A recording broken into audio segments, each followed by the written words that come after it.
할렐루야. 할렐루야. 오늘 저는 요한복음 7장 25절에서 52절까지 말씀을 본문으로 장막절의 예수님이란 제목의 말씀을 전하도록 하겠습니다. C.S. 루이스는 순전한 기독교라는 책에서 이렇게 말하고 있습니다. 예수라는 존재를 앞에 두고 우리는 착한 도덕 선생님이라는 회색 지대를 선택할 수 없다. 그분은 자신이 하나님의 아들이라고 주장하셨기에 우리는 세 가지 중 하나를 선택해야만 한다. 그분이 미치광이거나 사기꾼이거나 아니면 진짜 주님이거나. 미국을 대표하는 복음주의 목회자 중 하나인 에이든 토저도 같은 맥락의 말을 했습니다. 우리는 그리스도를 위해 모든 것을 버리든지 그리스도를 버리든지 둘 중 하나를 선택해야 된다. 중간은 없다. 사랑하는 도안가족 여러분, 복음은 우리에게 적당한 거리를 허용하지 않습니다. 복음은 명확하고 선명합니다. 영원히 죽느냐 사느냐에 관한 문제이기 때문에 회색 지대나 중간 지대가 있을 수 없는 거죠. 그러나 세상은 어떻습니까? 관념과 사랑, 교양, 세련됨, 센스 등등의 이름으로 명확해야 할 복음이 모호해질 것을 요구하고 있고요. 그래서 오늘날 우리는 복음의 광채가 흐려진 시대를 살고 있는 것입니다. 참 신기하죠. 복음의 영광이 흐려지고 복음의 능력이 약해질 때는 언제나 교회가 세상과 타협할 때였고요. 편하고 싶은 인간의 욕구가 성도들의 삶에 희석될 때였습니다. 복음 그 자체이신 예수님께서는 오늘 본문 속에서도 이스라엘 백성들에게 두 가지 중 하나를 택할 것을 요구하고 계신데요. 나를 주님으로 영접할 것인가 아니면 배척할 건가? 중간은 없어요. 예수님의 질문 앞에 요구 앞에 겸손히 서서 주님의 부르심에 기꺼이 화답하는 오늘 예배가 될 수 있기를 소망합니다. 요한복음으로 다시 돌아왔습니다. 작년 8월 12일 주일 연합예배 이후에 무장의 삶 시리즈 설교를 5개월 동안 진행해 왔는데 주님이 주신 은혜가 참 컸었어요. 그러나 이제 5개월 전 기억으로 돌아가서 한번 떠올려보시기 바랍니다. 그때 드렸던 말씀인데요. 우리가 오늘 읽을 본문은 이스라엘의 3대 명절 중 하나인 초막절 또는 장막절에 있었던 사건입니다. 지난해 요한복음을 강의할 때 이 요한복음 이 본문을 가지고 2주 정도 말씀을 나누었었는데 그때 장막절을 초막절이라고도 하고 수장절이라고도 한다는 말씀을 드렸던 것 같아요. 먼저 초막절은 풀초자를 써서 무엇으로 만들었는가에 집중하는 표현입니다. 풀과 가지로 만든 임시 움막을 나타내는 재료 중심의 표현이고요. 장막절은 휘장장자를 써서 어떤 용도의 거처인가, 임시 거처임을 나타내는 기능 중심의 표현입니다. 이 두 가지 표현 모두 다 이집트에서 노예 생활을 하던 이스라엘 백성들을 하나님의 은혜로 출애굽하신 그 놀라운 은혜를 잊지 말고 기억하라고 주님이 주신 절기인 것이죠. 반면 수장절은 거들수 쌓을 장자를 써서 거두어서 창고에 저장한다. 그 뜻으로 모든 곡식과 열매를 거두어서 창고에 저장한 후 하나님의 은혜에 감사하고 기념하는 절기를 강조하는 표현입니다. 수장절의 의미로 보면 초막절 또는 장막절은 우리나라 추석과 같고요. 미국으로 말하면 추수감사절과 같은 절기라고 생각하시면 될 것 같아요. 유대력으로는 7월 15일 저녁부터 21일 저녁까지이고 태양력으로는 10월 13일 저녁부터 20일 저녁까지인데 해마다 이맘때가 되면 추수를 맞이한 이스라엘 백성들이 일주일 동안 절기를 지킵니다. 그 기간이 정말 축제라고 하는데 이에 관한 레위기 23장 39절부터 43절 말씀을 보시겠습니다. 밭에서 난 곡식을 다 거두고 난 다음에 이 수장절에 관한 말씀이죠. 너희는 7째 달 보름날부터 이래 동안 주에게 절기를 지켜야 한다. 첫날은 안식하는 날이다. 여덟의 날도 안식하는 날이다. 40절 말씀부터는 초막절 또는 장막절을 어떻게 지켜야 되는지 규례에 관한 주님의 명령인데 함께 좀 길지만 한 목소리로 읽겠습니다. 시작. 첫날 너희는 좋은 나무에서 딴 열매를 가져오고 또 종려나무 가지와 무성한 나무 가지와 갯버들을 꺾어 들고 주 너희의 하나님 앞에서 이래 동안 절기를 즐겨라. 너희는 해마다 이렇게 이레 동안 주에게 절기를 지켜야 한다. 이것은 너희가 대대로 길이 지켜야 할 규례이다. 7째 달이 되면 너희는 이 절기를 지켜야 된다. 이레 동안 너희는 초막에서 지내야 한다. 이 기간에 이스라엘의 본토 사람은 누구나 초막에서 지내야 한다. 이렇게 하여야 너희의 자손이 내가 이스라엘 자손을 이집트 땅에서 인도하여 낼 때에 그들을 초막에서 살게 한 것을 알게 될 것이다. 나는 주 너희의 하나님이다. 아멘. 하나님이 초막절 또는 장막절을 명절로 지키라고 명령하신 이유 첫 번째는요, 하나님께서 이스라엘 백성들을 구원하셨음을 기억하게 하기 위함입니다. 그러니까 초막절이 되면 이스라엘 백성들은 하나님이 명령하신 그대로 종려나무 가지, 갯바들 가지, 무성한 나무 가지들을 꺾어갖고 저기 초막을 짓습니다. 그럼 그 안에서 일주를 보내는 거예요. 5개월 전 제가 드렸던 말씀 기억하시라고 지금 복습하고 있습니다. 오늘날로 말하면 일주일 동안 온 가족에서 캠핑 좋아하는 분들 계시죠? 캠핑 생활, 텐트 생활 하는 거예요. 아빠는 그 가운데 이렇게 자녀들을 가르칩니다. 얘들아, 우리가 옛날에는 이집트 노예였단다. 근데 하나님이 우리 조상들을 구출해 주셨어. 우리는 그 사실을 잊으면 안 돼. 그래서 우리가 조상들이 텐트 생활을 하면서 구원해 주신 은혜를 기억했던 것처럼 우리도 이렇게 천막 생활, 텐트 생활을 하고 있단다. 요즘은 집안에 텐트를 쳐달라고 조르는 아이들이 있다고 합니다. 근데 해마다 이 초막절이 되면 유대인 애들이 너무너무 기뻐했을 것 같아요. 이 초막 안에 온 가족, 사랑하는 아빠와 함께 머물면서 말씀 들을 때 얼마나 기뻤겠어요. 하나님이 초막절 명절을 지키라고 명령하신 두 번째 이유는 이 땅에서의 삶이 나그네와 같다는 사실을 가르치기 위함입니다. 유대인 아빠는 또 이렇게 가르칩니다. 초막 안에서. 얘들아, 우리가 지금 7일 동안만 초가막에서 살고 있지. 우리 조상들도 초막에서 영원히 살지는 않았어. 하나님께서는 마침내 우리 조상들을 이곳 가나안 땅으로 인도하셨단다. 이처럼 우리는 이 땅에서 영원히 살지 않아 잠깐 사는 거야. 그러니까 우리는 이 땅에서 나그네처럼 여행자처럼 살아가야 해. 만약 여러분이 제주 한 달 살이 계획을 잡고 제주도에 휴가 갔다고 생각해 봅시다. 그럼 숙소를 잡겠죠. 근데 방의 외관, 숙소 외관이 마음에 들지 않네요. 그래서 인테리어 업자를 부릅니다. 벽지, 커튼, 장식, 아니 방 전체를 싹 다 바꾸는 거예요. 우리 교회도 리모델링을 한 공간하고 나니까 깨끗해지니 비교적 깨끗했던 공간들이 낡아 보였는데 마찬가지로 텔레비전이 이번에 막 낡아 보입니다. 작아 보이고. 그래서 벽면 큰 TV로 이제 바꿔서 밖에 걸었어요. 그랬더니 이번에는 숙소에 정원이 있는데 화초와 꽃, 화단이 마음에 안 듭니다. 정원사를 불러서 마음에 드는 것들로 교체를 한 거예요. 그렇게 정신없이 휴가를 지내다 보니 한 달 살이가 끝나고 집으로 돌아갈 때가 되었습니다. 그러니까 숙소를 떠나서 그렇게 집으로 돌아왔다면 잠깐 있을 여행에 얼마나 어리석은 일들을 한 것입니까?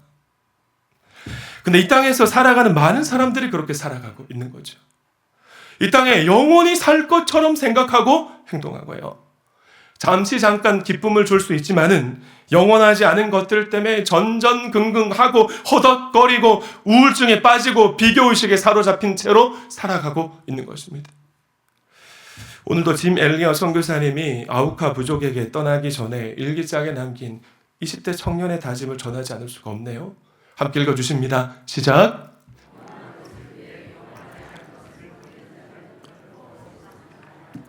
이 시간 예배하는 동암의 모든 형제 자매가 잠시 왔다가 가는 나그네와 같은 삶에 전력 투구하지 않고 슬기롭게 주님 따라가는 제자의 삶을 결단할 수 있기를 축원드립니다. 축원합니다. 이에 예루살렘은 해마다 초막절이 되면 하나님의 명령을 쫓아 나라 안팎에서 모여든 사람들로 인산이르회를 이루었습니다. 오늘 본문 속 예수님께서는 초막절 명절 중간 즈음에 사람들이 가장 많이 모여있는 예루살렘 성전에 가셨습니다. 구약 성경의 말씀들을 가지고 가르치셨는데 예수님의 가르침에 놀란 사람들이 수근수근 웅성웅성하는 거예요. 이 사람은 랍비에게 따로 배우지도 않았는데 어떻게 저런 학식을 갖췄을까? 여러분, 예수님의 육신의 아버지 요셉의 직업이 무엇이었습니까? 그렇죠. 생명의 삶 때 배우자 목수입니다. 목수. 예수님 당시 유대인들은 아버지의 가업을 대부분 이어받았기 때문에 예수님께서는 30살 공적 사역을 시작하시기 전까지 목수일을 하셨습니다. 그러니까 이 랍비라고 불리는 선생에게 가서 구약 성경에 대해 전문적으로 배울 기회가 없었던 거죠. 예수님의 가르침을 받은 사람들이 너무 기이하고 놀라운 기묘막측한 해석을 하고 가르침을 예수님이 쏟아놓으시니 예수님의 겉모습을 떠올리고 놀랐던 것입니다. 그런데 요한복음 7장 14절 말씀부터 쭉 읽어 나가시다 보면 예수님 때문에 분란과 갈등이 일어나는 모습을 우리는 발견하게 됩니다. 하나님이신 예수님이 하나님의 성전에서 하나님이 주신 율법의 정신을 가르치셨는데 갈등이 일어났고요. 이 사람이 오랫동안 우리가 기다려온 그리스도다, 아니다, 메시아다, 아니다를 놓고 사람들 사이에 편이 갈리고 문제가 생기고 갈등이 일어난 것입니다. 28절과 29절 말씀도 함께 읽습니다. 시작. 너희는 나를 알고 또 내가 어디에서 왔는지를 알고 있다. 그런데 나는 내 마음대로 온 것이 아니다. 나를 보내신 분은 참되시다. 너희는 그분을 알지 못하지만 나는 그분을 안다. 나는 그분에게서 왔고 그분은 나를 보내셨기 때문이다. 이 무리들 가운데 특별히 종교 지도자들에게 예수님이 하신 28절과 29절 말씀이 불편했을 것입니다. 왜 그럴까요? 지금까지 종교 지도자들은 우리가 하나님을 가장 잘한다. 그러니까 너희들은 우리의 가르침을 따라야 된다라고 백성들에게 권위를 주장해왔기 때문입니다. 그런데 예수님께서 이들의 권위를 정면으로 반박하신 거죠. 너희는 하나님을 알지 못하지만 나는 안다라고. 종교 지도자들은 이것을 단순한 신학적 논쟁이 아니라 자신들의 체제에 대한 도전으로 받아들였던 거예요. 우리는 이 같은 종교 지도자들의 모습을 힐난하지만 우리하고 다르겠습니까? 여러분이 정말 하나님에 대해 아는 것이 없고 하나님의 말씀을 잘 몰라서 주위 사람들에게 저는 부족합니다. 아무것도 모릅니다. 연약합니다라고 고백한다고 생각해 봅시다. 근데 누군가 여러분에게 당신 참 하나님에 대해 진짜 모르네요. 참 모자라 보이시니 제가 가르치시는 대로 좀 하셔야겠습니다. 이렇게 말한다면 그것도 사람들이 많은 공개 석상에서 발언한다면 이거 싸우자는 거잖아요. 그죠? 근데 오늘 본문은 우리의 삶이 숨겨진 그리스도인, 주님을 부끄러워하는 샤이 크리스천으로 가려져 있지 않고 예수님과 같이 우리의 정체성을 드러내야 한다고 말씀하고 있는 것입니다. 할렐루야! 모든 단기 봉사 선교가 그렇지만 지난 주간 2026년 판교초안 대만 선교회도 은혜가 참 컸었습니다. 판교초원이 가전교회 선교 사역원으로부터 대만이라는 나라를 입양받고 오랜 시간 동안 씨를 뿌리고 기도해 왔습니다. 그런데 2024년 12월 첫 번째 주간에 이 대만 목회자를 대상으로 하는 가정교회 목회나 세미나를 개최한 거죠.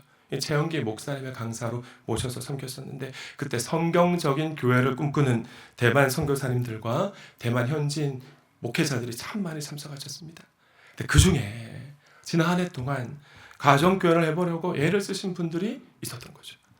근데 가정교회가 세축내기동 말하니까 좀 단순해 보이지만 교회마다 여러 다양한 상황들이 있잖아요. 그래서 올해는 그분들이 가정교회 상황의 정신에 맞추어서 목회할 때 일어난 여러 가지 상황들을 맞추어 사역하실 수 있도록 하는 주제 강의가 있었고요. 저희 부부와 조를 이룬 현지 목회자들을 위한 코칭 사역을 감당하고 돌아왔습니다. 그런데 현지인 목회자들이 소개를 하시고 나눔을 하는데 너무들 거룩하신 거예요. 그래서 제가 저렇게 거룩하면 VIP가 주일 연합 예배는 물론이고 목장에 방문하기 쉽지 않겠다라는 감동을 성령님이 주셨습니다. 그때 제가 나눈 내용을 오늘 칼럼에 기록해 봤는데 우리의 거룩이 예수님의 거룩과 같아서 목장 예배를 드리지 않고 하늘 가족들과 목장 모임할 수 있는 은혜가 있기를 소망합니다. 자, 이번 선교에서 특별히 감사했던 것은 타이페이에서 선교하시는 장승훈 한은정 선교사님을 만난 것입니다. 장승훈 선교사님은 제가 대구 범어교회에서 부사역자로 섬길 때 만난 선배 목사님이신데요. 이분이 GP 선교사인 줄 몰랐어요. 그런데 원로 목사님과 함께 참석한 GP 통합 25주년 감사 예배 이분이 또 계셔서 너무 반갑고 놀랍고 신기했던 기억이 있습니다. 그런데 이 장승훈 선교사님의 아내 한은정 선교사님은 15년, 16년 만에 만난 거예요. 얼마나 반갑고 또 반갑던지. 왜 그렇게 반가웠느냐 하면 대구 범어교회를 섬길 때 선교사님도 저도 왕따였기 때문입니다. 왕따. 선교사님은 대만에서 선교를 하시다가 교회로부터 파송받기 위해서 귀국하셔서 2년 동안 청년부를 섬기셨는데 이분이 너무 청빈하신 거예요. 성도님들로부터 도서비를 받으면 다 헌금해 버리십니다. 복음적인 사역을 하시니까 주위 사역자들이 참 불편했던 기억이 있어요. 그래서 왕따가 되신 거죠. 저는 배드민턴 때문에 왕따가 되었습니다. 배드민턴. 당시 담임 목사님이 배드민턴에 꽂히셨습니다. 범어교회는 오후 6시가 퇴근 시간이었는데 퇴근 시간이 다가오면 목사님께 잘 보이고 싶어 하시는 수석행정 목사님이 당시 전임 막내였던 저를 교회 바로 옆에 있는 정화여고 강당으로 보냈습니다. 그럼 제가 가서 평소 농구 코트를 쓰니까 배드민턴 코트를 치는 등등 여러 가지로 이제 준비하고 목사님 오시면 맞아야 돼. 그때 제가 중등부를 맡고 있었거든요. 강남 8학군과 같은 지역이었기 때문에 애들이 너무 바빠요. 애들을 볼 수가 없어서 학교 앞에서 잠깐 볼 수 있습니다. 시간이 지나면 그 시간을 놓치면 학원 앞에 가서 애들 학원 앞에 기다리고 있다 쉬는 시간 마치면 잠깐 쉬는 시간에 바카스 주면서 힘내 기도해주고 격려하고 돌아왔는데 황금 시간에 배드민턴이 웬 말입니까? 제가 어떻게 했을까요? 제가 참고 참다가 한 번에 발언한 사람이잖아요. 교육자 외 시간에 전임 막내가 손들고 발언했습니다. 저는 학교 앞에서 전도돼야 되고 애들 신방해야 되기 때문에 배드민턴을 칠 수 없습니다. 분위기가 순간 싸해지고 수석행정 목사님 저와 나이가 같은 분이셨는데 제가 늦게 신학을 시작했으니까 진 목사님 교회 옥상으로 좀 올라오십시오. 불려러 가서 얼마나 계셨는지. 그래서 저는 비둘기처럼 순결하고 뱀처럼 지혜롭게 배드민턴을 일주일에 한 번만 치러 갔었습니다. 근데 목회자 세계가 좁잖아요. 이따금 저에게 전화가 와서 저희 교회 사역하셨던 안무개 목사님, 안무개 전도사님이 우리 교회에 지원하셨는데 이분 어떤 분이십니까? 물어올 때가 있습니다. 그럼 제가 최대한 도목사님께 배운 그대로 장점을 크게 이야기해 주거든요. 여러분이 좀 근황이 궁금해하실 것 같아서 소개를 드리는데 최근에 교육자 수련회 기간 동안에 길동교회, 우리 교회, 우리 노회 제일 큰 교회죠. 길동교회를 담임하시는 박봉만 목사님에게서 전화가 왔습니다. 신수인 전도사님이 길동교회를 지원하셨다는데 어떤 분이냐고 묻는 거예요. 그래서 뭐라고 얘기했을까요? 사역에 대한 열정과 잘하고 싶은 욕심이 있는 분이시다. 목사님이 기회를 주시면 저보다 목사님이 탁월하시니 지도 아래 귀한 사역 하실 거다라는 말씀을 드렸습니다. 근데 목사님이 저를 믿고 한번 사역해 보겠다 하셨는데 오늘 길동교회 부임하신 것 같아요. 근데 과거에 저는 그러질 못했습니다. 범어교회를 떠나서 다른 교회에 지원하려고 하는데 갈 수가 없는 거예요. 준대원 목사가 오면 팀워크 깨지고 교육자들이 힘들어진다. 그러나 시간이 흘러갈수록 어쨌든 하나님이 보내신 교회에서 하나님께서는 허물 많고 부족한 진 목사에게 동력자 목회자들을 붙여주시고 평신도 사역자들을 세워주셔서 교회를 새롭게 하고 부흥을 이어가게 하시는 마중물로 사용해 주셨습니다. 지난 주간에 복음 때문에 거룩한 왕따를 자처했던 선교사님 부부를 대만 땅에서 만났는데 얼마나 기쁘고 하나님의 신실하심 앞에 큰 위로를 너무 많이 받았던 것 같아요. 그리고 오늘 설교를 준비하면서 오늘 본문을 묵상하는데 하나님이 칭찬해 주시는 것 같았습니다. 최영기 목사님께서도 이런 말씀을 자주 하세요. 복음이 없던 곳에 복음이 들어가면 반드시 갈등이 일어나고 문제가 발생한다. 왜냐하면 이제 그곳에 누가 계시기 때문에? 주님이 계시기 때문이다. 그래서 비신자 가정에 누군가 예수를 믿으면 문제가 생기는 경우가 많은 겁니다. 놀랄 거 없어요, 여러분. 원래 처음에는 다 그런 일이 일어납니다. 물론 예수님을 영접했음에도 불구하고 여전히 가족들에게 다정하지 못하고 덕스럽지 못한 언행을 하니까 가족들이 그럴 수 있죠. 그럴 거면 왜 교회 가냐? 교회 가지 마라. 핍박이라는 경우도 있습니다. 많은 경우는 예수 믿고 나서 옛날보다 훨씬 더 좋은 남편, 좋은 아내, 좋은 어머니, 아버지가 되었음에도 불구하고 핍박이 옵니다. 예수님을 영접하고 과거보다 더 좋은 어머니, 아버지가 되었는데도 왜 문제가 발생할까요? 그 가정에 주님이 임하셨기 때문인 줄 믿습니다. 할렐루야! 예수님께서 마태복음 10장 34절과 35절에서 이렇게 말씀하셨잖아요. 함께 읽습니다. 시작!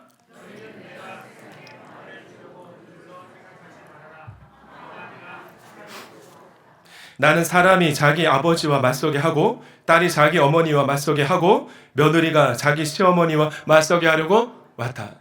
근데 우리는 어떤가요? 사람과의 관계를 좀 유지하고 싶은 욕심에 그 마음 붙잡고 있다가 사단과 마귀는 항상 관계를 통해서 우리를 영적 공격해 오는데 우리의 마음이 무너질 때가 참 많은 것입니다. 1 더하기 1이 2라는 것은 진리입니다. 여러분 1 더하기 1이 3이 될 수 있나요? 있나요? 없나요? 없잖아요. 1 더하기 1이 절대로 3이 될 수 없고 4가 될 수 없고 10이 될 수 없는 것처럼 이게 진리입니다. 진리는 배타적인 것이에요.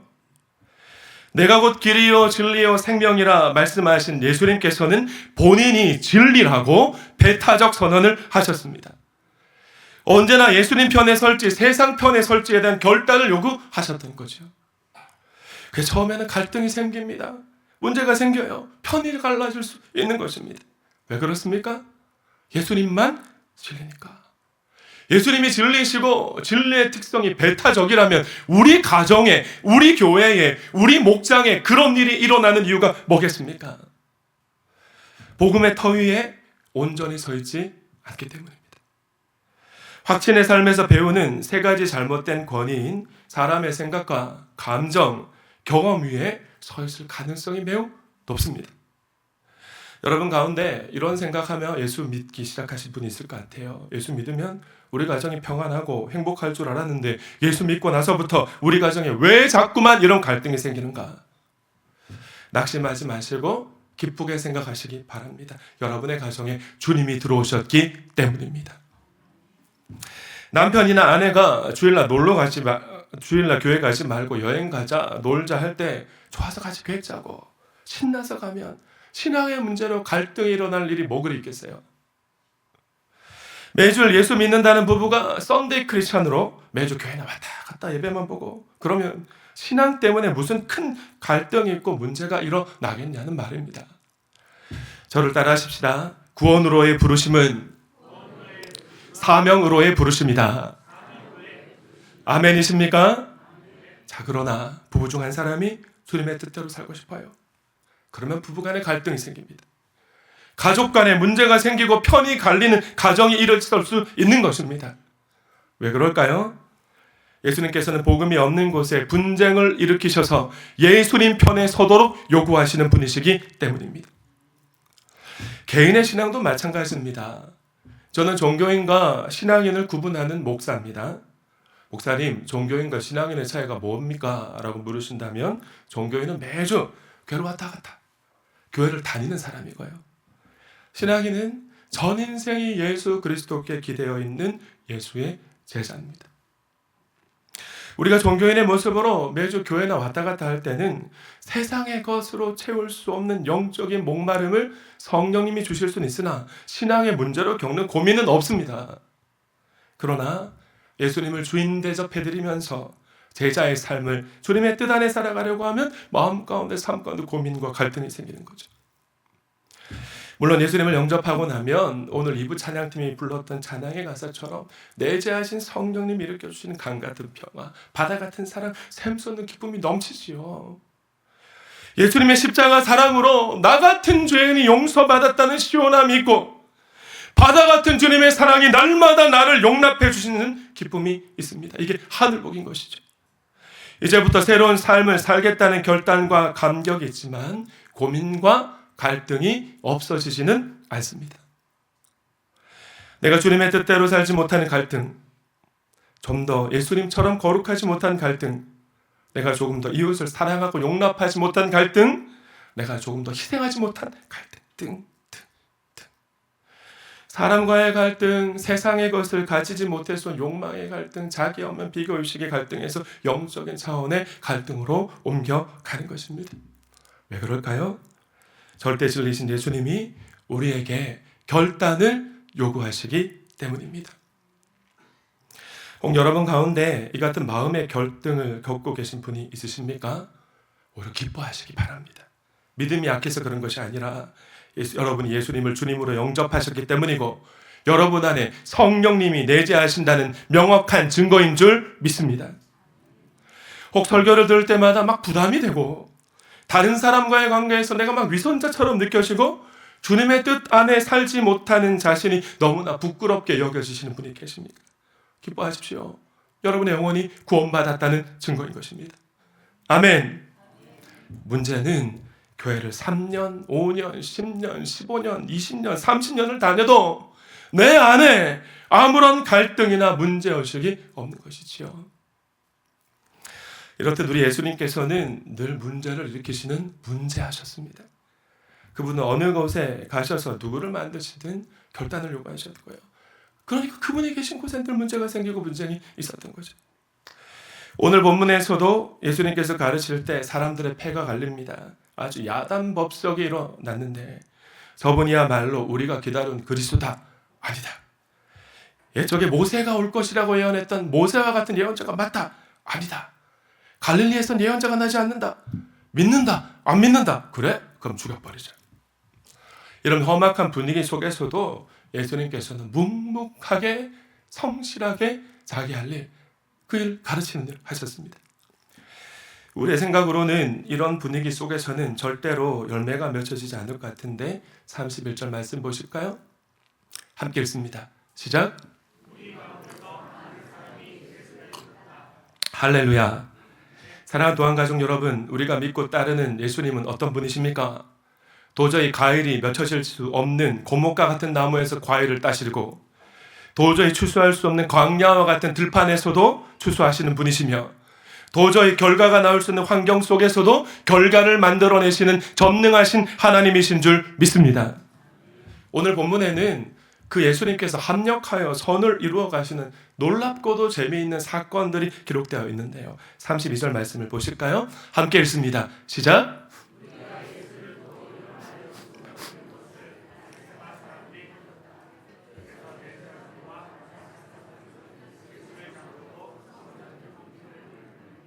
예수님이 계신 곳에 갈등이 일어나고 편이 갈리고 문제가 발생하니까 종교 지도자들이 성전의 치안을 유지하는 템플 폴리스, 성전 경찰, 이 경비병들을 예수님께로 보낸 거예요. 잡아오라고. 근데 웬일입니까? 갔다 그냥 돌아온 겁니다. 당연히 대제사장들과 바리새파 사람들이 물었겠죠. 45절 말씀을 보시면 종교 지도자들이 바라는 이 말의 핵심이 왜 그냥 빈손으로 돌아왔는가냐라는 겁니다. 그러자 경비병들의 대답이 놀랍습니다. 그 사람이 말하는 것처럼 말하는 사람은 지금까지 아무도 없었습니다. 무슨 말일까요?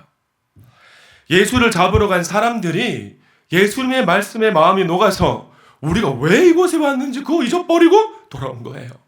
이것이 예수님의 능력인 것입니다. 그러자 바리새파 사람들이 고작 하는 말이 뭡니까? 너희도 미혹된 거 아니냐? 우리 지도자들이나 바리새파 사람들, 믿음 좋은 사람들 중에 그를 믿은 사람이 어디 있단 말이냐? 율법을 알지 못하는 이 무지렁이 같은 너희들 저주받은 사람들이나 그렇게 마음 뺏기지 그랬던 거예요. 큰 소리를 뻥 하고 쳤는데 이게 웬일입니까? 바리새파 사람 중에도 예수 믿는 사람이 있었으니 그 사람이 누굴까요? 니고데모입니다. 니고데모는 성경에 3번 등장하는데 먼저 요한복음 3장에 등장합니다. 신년 특세 기간에 펜인가 제자인가를 읽으면서 니고데모의 변화에 감동받으시는 분이 참 많으셨잖아요. 한밤중에 예수님께서 찾아와서 그는 평소 너무나 궁금했던 질문을 하고 거듭납니다. 어떻게 하면 거듭날 수 있습니까? 예수 믿고 제자로의 삶 시작하죠. 그리고 또 한 번 오늘 본문입니다. 그럼에도 불구하고 샤이크리천으로 살고 있었어요. 그런데 종교 지도자들이 예수님을 잡아 죽이려고 하니까 지금까지 정체성을 숨기고 지냈던 니고데모가 그 모습을 드러낸 것이죠. 51절 말씀 함께 읽습니다. 시작.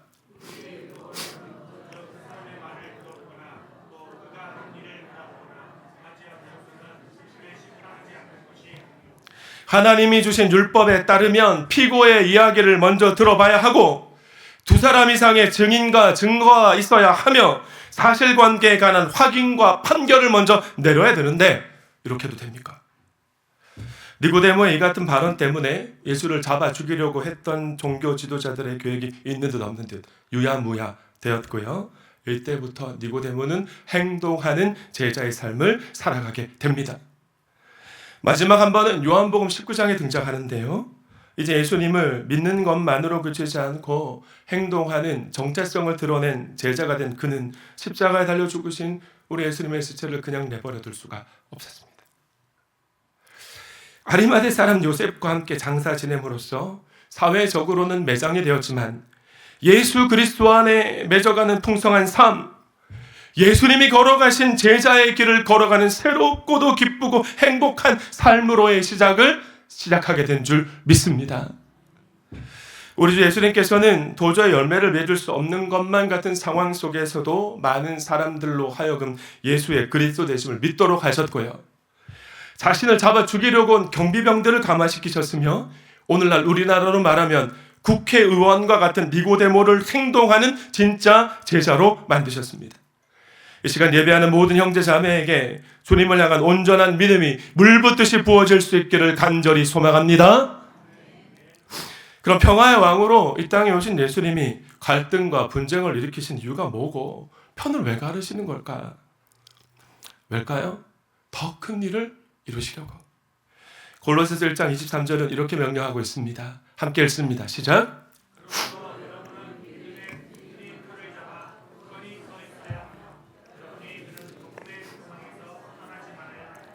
주님을 온전히 섬기지 못하는 가정, 목장, 연합, 교회는 믿음의 터가 튼튼하지 않을 가능성이 높습니다. 복음 위에 서 있지 않을 가능성이 높다는 것. 작년까지 우리 교회는 비용을 절약하기 위해 부분 리모델링을 했습니다. 그런데 꽤 꼼꼼하게 신경 써서 했음에도 불구하고 여전히 여름에는 지하 공간에 물이 새고요. 비가 오면 천장에서 비가 새는 곳이 있습니다. 자, 그런데 모래 위에 집을 세웠다고 한번 생각해 보십시다. 집이 낡았어요. 이런 집을 부분적으로 고쳐서 된다 안 된다? 안 되겠죠. 언제 무너질까 불안하고 위험해서 살 수가 없을 것입니다. 그래서 여러분, 신앙생활을 시작하는 분은 처음부터 제대로 시작해야 되는 거예요. 제가 생명의 삶 할 때 피트를 세우는 부분이 이것입니다. 만약 우리 교회가 전통 교회들처럼 등록 숫자를 늘리려고 새가족들에게 주일날 예배만 보고 가셔도 좋습니다. 등록부터 당하십시오. 그렇게 변면한다면 어떻게 될까요? 아주 가끔 주님이 특별한 은혜를 주시는 영적 돌연변이가 나타나는 경우가 있습니다. 신앙이 쑥쑥 자라는 분들이 있습니다만은 헌신하지는 않습니다. 쉽지가 않아요. 말씀을 알아가는 만큼 머리가 커지면 내가 알고 있는 말씀을 내가 살고 알아내고 있다고 자기 기만, 자기 착각에 빠지기가 쉽고요. 감사보다는 불평이 커지다가 조금 섭섭한 문제가 생기면 하나님도 떠나고 신앙을 버리는 안타까운 사람들이 얼마나 많은지 모릅니다. 그래서 가정교회는 예수 영접 모임, 생명의 삶, 목장 모임 이 세 가지를 반드시 참석하겠다 약속하는 분들만 등록 약속을 받고 그것도 부족해서 그 다음 주간에 앞으로 나오시라고 해서 등록, 헌신, 기도까지 받는 겁니다. 여러분, 우리가 사랑하는 주님은 오래 참고 우리를 기다려 주시지만 우리가 만약 구원받은 하나님의 자녀가 맞다면 부모 없는 자녀처럼 언제까지 마냥 내버려 두시지만은 않습니다. 지금까지 무엇을 붙잡고 신앙생활 해왔는지를 확인하시는 거예요. 고난과 문제를 통해 철저하게 깨뜨리시고 허무셔서 처음부터 기초를 다시 닦으실 때가 오는데 믿음이 연약한 우리에게는 새롭게 빚어가시는 주님의 손길이 너무 아프고 갈등으로 여겨지는 것입니다. 그럼에도 불구하고 우리 주님이 이렇게 하시는 이유가 뭐냐? 믿음의 터 위에, 복음의 터 위에 여러분의 가정과 목장과 연합교회가 새롭고 튼튼하게 세워지기 위함임을 믿으시기 바랍니다. 이것이 처음에는 갈등으로 나타나죠. 분쟁으로 나타나지만 우리를 망하게 하시려는 것이 아니라 예수 그리스도 안에 새로운 삶, 하나님이 허락하시는 세상이 줄 수도 없고 상상조차 하지 못하는 풍성한 삶이 무엇인지 깨닫게 하시고 체험하게 하셔서 진정한 선물로 주시기 위함입니다. 그래서 우리 주님이 예수를 믿기만 하는 종교인의 옷을 확 벗기실 때가 있는 거죠. 예수 그리스도를 믿는 것과 아는 것이 온전히 하나가 되는 예수 그리스도를 따라가는 제자로 만들으시기 위해 터부터 완전히 흔들어 버리시는 겁니다. 제가 섬겼던 담임 목사님들은 한결같이 이런 말씀들을 하셨습니다. 몇 차례 언급한 것 같아요. 사람은 변하지 않는다. 잠깐 변한 척 위장할 뿐이다.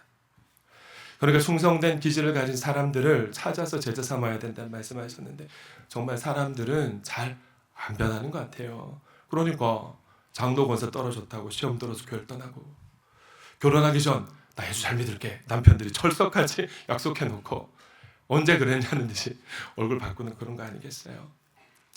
그러나 우리가 소망을 잃지 않을 수 있는 이유는 예수님 때문입니다. 사람으로는 할 수 없지만 불가능을 가능케 하시는 하나님이신 예수님이 하시면 변화되지 못할 사람, 가정, 목장, 교회는 없을 줄 믿습니다. 말씀을 맺습니다. CCC 대학 선교회 설립자 고 김준권 목사님께서는 자주 청년들을 한자리에 모아놓고 온종일 예수 그리스도 그 이름만 외치게 하신 적이 많으셨습니다. 제가 김준권 목사님처럼 선창할 텐데 여러분 예수 그리스도라고만 답해 주시기 바랍니다. 내 인생의 문제 누가 해결할 수 있습니까? 내 힘으로 해결되지 않는 습관적인 죄 누구만 해결하실 수 있습니까? 상처받고 방황하는 내 자녀들 누가 도울 수 있습니까? 심각하게 깨진 인간관계 누가 해결할 수 있습니까? 지금 힘들게 살아가는 내 가족과 친지들에게 필요한 분은 누구십니까? 누가 이 나라를 다시 재건할 수 있습니까? 우리가 누구 때문에 살아야 합니까? 모든 것이 망가졌을 때 누구로 말미암아 우리가 다시 일어설 수 있습니까? 두려움 내일과 장래에 대해 누가 우리에게 평안을 주십니까? 그분의 이름을 찬양하며 박수 먼저 한번 드리겠습니다. 이 시간 스스로에게 한번 질문해 보십시다. 첫째, 지금 나의 삶에서 예수님 때문에 생기고 있는 갈등은 무엇입니까?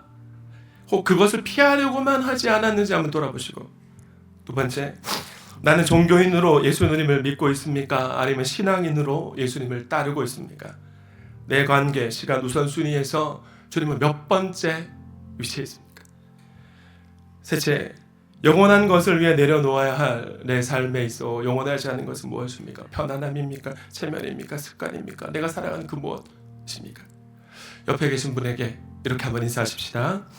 주님 편에 서는 거룩한 왕따가 됩시다. 시작.